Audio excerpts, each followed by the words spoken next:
હનુમાનજી, જેમના નામમાં જ ચમત્કાર છે. તેમના ચમત્કાર તો આપણે રામાયણ સમયથી જોતા અને જાણતા આવ્યા છીએ. ક્યારેક તેઓ નાનું સ્વરૂપ લઈ લેતા કે દેખાય પણ નહીં, તો ક્યારેક મહાબલી પણ બની જતા. તેમની એક પૂંછથી લંકાને આગમાં ફેરવી દીધી હતી.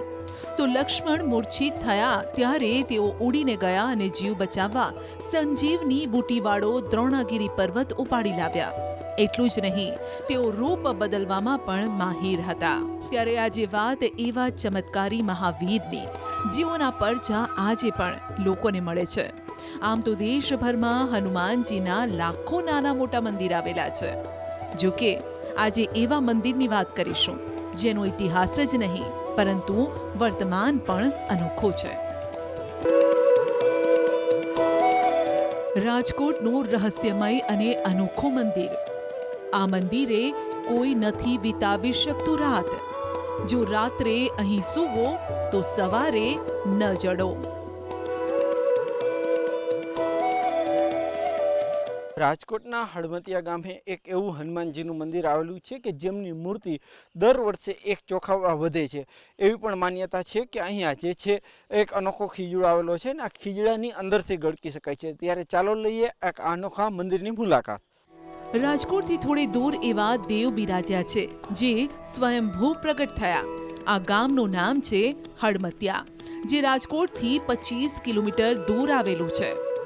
અહીં હનુમાનજીની એક નહીં પરંતુ 5 મૂર્તિ છે, જેમનું ફક્ત મોં જ દેખાય છે.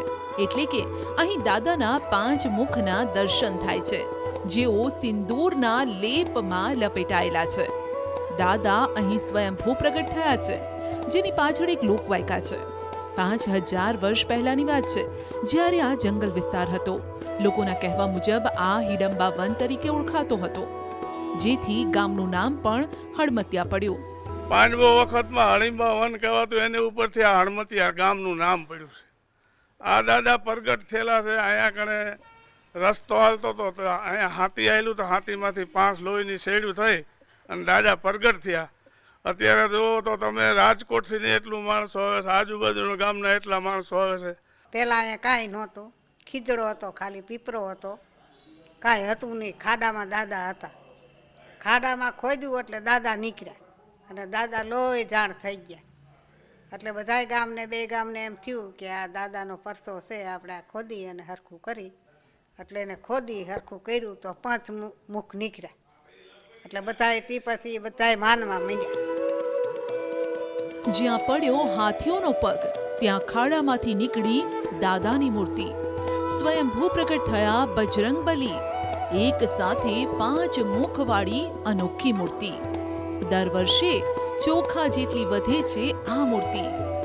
જ્યારે આ જગ્યામાં કાંઈ નહોતું અને ઉછેટાને ઉકેળા હતા, ત્યારે એક ભાઈ હાથી આંકતા અને હનુમાનજીની માથે હાથી આવ્યું તો લોહીની શેડ ફૂટી અને એવી રીતે પંચમુખી હનુમાનજી પ્રગટ થયેલા છે. અને આ જમીનમાં 20 ફૂટ અંદર મૂર્તિ અંદર છે અને દર વર્ષે એમને 12 મૂર્તિ નીકળે છે. આડી પોળી થાય છે અને ઉપર ચોખાવા મૂર્તિ વધે છે. આ મંદિરમાં એક ચમત્કાર હોય તો કહીએ, અહીં તો ડગલે ને પગલે ચમત્કાર જોવા અને સાંભળવા મળે છે. દાદાની આ મૂર્તિ ચોખા જેટલી દર વર્ષે વધે છે. એટલે કે દર વર્ષે મૂર્તિ ચોખા જેટલી સાઈઝમાં બહાર આવે છે. 40 વર્ષથી દાદાની સેવા કરતા પૂજારીના દાવા મુજબ આ મૂર્તિઓ ચોખાની સાઈઝ જેટલી ઊંચાઈ અને પહોળાઈ બધી જ રીતે વધે છે. આ સાથે જ દાદાનું સદ પણ એવું કે કોઈ અહીં રાત રોકાઈ શકતું નથી. જે વ્યક્તિ રાત્રે અહીં સૂઈ જાય છે તો સવારે અહીં નથી દેખાતા, દૂર વાડીએ ઉઠે છે. અને આ ચમત્કારના પરચા અહીંના પૂજારીને પણ મળી ચૂક્યા છે. પહેલા પૂજારી આવ્યા હતા, એને અનેક પરચા. અહીંથી રાતે અહીંયા કોઈ રહી નહોતું વગતું. અહીંથી પૂજારીને રાતે દૂર મૂકી આવતા હનુમાન બાપા, અને પાછા સવારે ઉઠીને પૂજારી અહીંયા આવી જતા. એવા પરચા અમારા વડવા બધા એમ કહે છે. અમને તો અહીં નાના મોટા થયા છે અને અમને તો સાક્ષાત એવા પરસા આપ્યા છે કે કોઈ પણ તકલીફ નાના મોટી ઘણી વખત આવી હોય એમાંથી બાપાએ અમને બચાવી દીધા છે. આ મંદિરના પટાંગણમાં એક ચમત્કારિક ખીજડો આવેલો છે. ખીજડાનું આ વૃક્ષ પણ 5000 વર્ષ જૂનું મનાય છે. ખીજડાનું થડ બહારથી મજબૂત દેખાય છે, પરંતુ આ થડની અંદર પ્રવેશી શકાય છે. અહીંયા જેમને ઉધરસ થઈ હોય, કોઈ રીતે તે મટતી ન હોય અને જો ખીજડાની અંદરથી પસાર થવાની માનતા રાખે તો ગમે તેવી ઉધરસ કેમ ના હોય, તુરત જ મટી જાય છે તેવો દાવો અહીંના ગામના આગેવાનો કરે છે. અહીંયા જે રીતના ખીજડો આવેલો છે, આ ખીજડો કહી શકાય કે જે છે એ વર્ષો જૂનો છે અને એવી પણ માન્યતા છે કે જે છે આ ખીજડામાંથી જે કોઈ ગળકે છે, જે કોઈ બાળકો, તેમને જે છે ઉધરસ નથી થતી હોતી.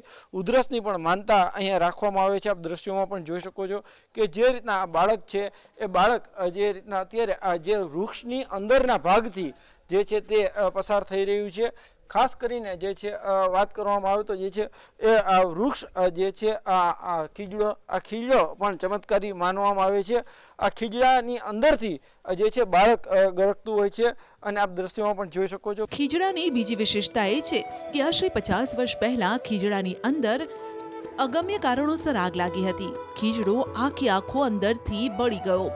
આગ પણ કોઈ રીતે કંટ્રોલમાં આવી ન હતી. જો કે હાલ ખીજડાનું થડ અંદર તરફથી આખું સળગી ગયેલું જોવા મળે છે. આમ છતાં પણ ખીજડો આજે પણ અડીખમ છે. ખીજડાની છાયા હેઠળ સૌ કોઈ રહી શકે છે. કહેવાય છે કે હનુમાનજીના મંદિરે લોકો રડતા આવે છે ને દાદાના દર્શન કર્યા બાદ હસતા જાય છે. આ પંચમુખી હનુમાન દાદાની માનતા પૂર્ણ કરવા રાજ્યભરમાંથી લોકો આવતા હોય છે.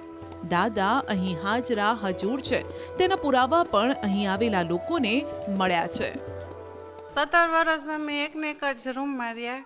પછી દાદાને અહીંયા મંદિરે કોઈ રહી નહોતા શકતા, તો મેં દાદાને એવું કીધું દાદા કેમ અહીં નહીં રહી શકતા હોય કહું તો મારે કીધું ઘરમાં કાંઈ છે તો નહીં કીધું, પણ મારે જો રહેવા પૂરતું સરસ થઈ જાય કીધું તો હું હાલીને આવીશ કીધું.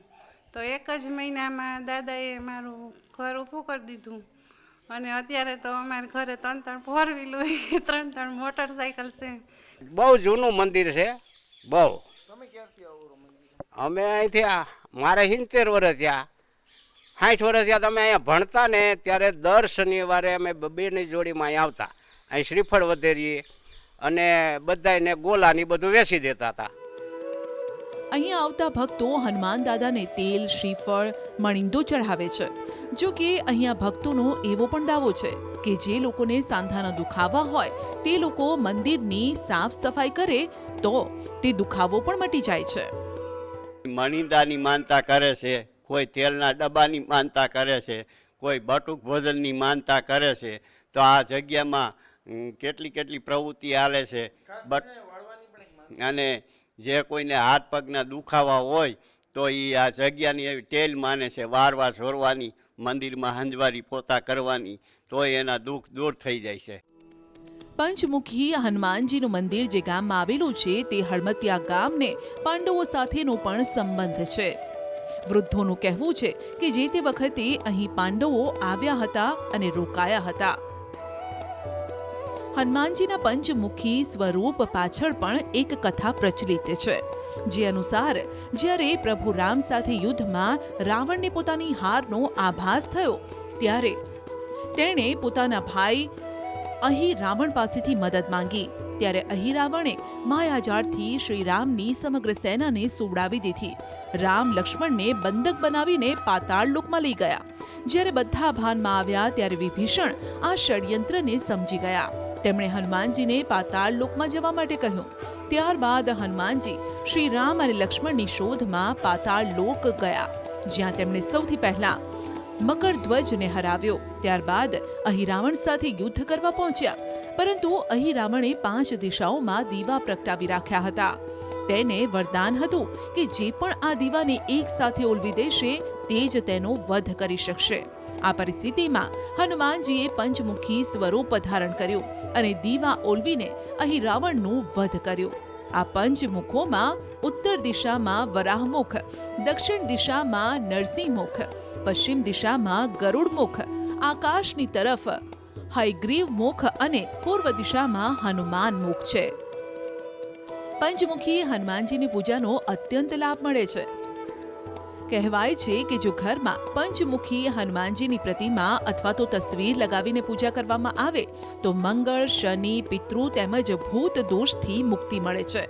પરંતુ ધ્યાન રાખો કે આ પ્રતિમા અથવા તો તસવીર દક્ષિણ દિશામાં લગાવવી જોઈએ. આ સાથે જ તેમની પૂજાથી જીવનમાં આવનાર તમામ પ્રકારના સંકટ પણ દૂર થઈ જાય છે.